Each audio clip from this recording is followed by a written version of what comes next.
Hi friends, once again welcome back to Roji Share Tips. In today's video, we are going to discuss the dividend update of Hindustan Zinc. Hindustan Zinc will conduct a meeting of Board of Directors on 7th of December 2021 to consider the interim dividend, if any. If approved means they have not decided completely yet. If approved, the record date will be 15 December 2021. Hence, companies giving dividend after a long time, we may see a volatility in the share prices during Monday and Tuesday, that is coming Monday and Tuesday.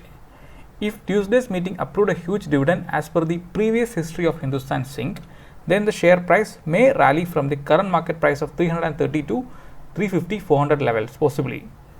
Considering the uncertainty in the market, nothing is assured, but this is very positive and good news for Hindustan Zinc shareholders.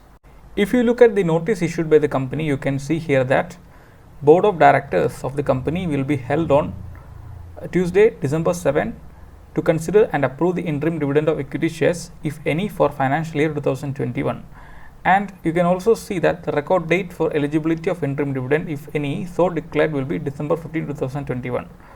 That's all for today. Thank you for watching.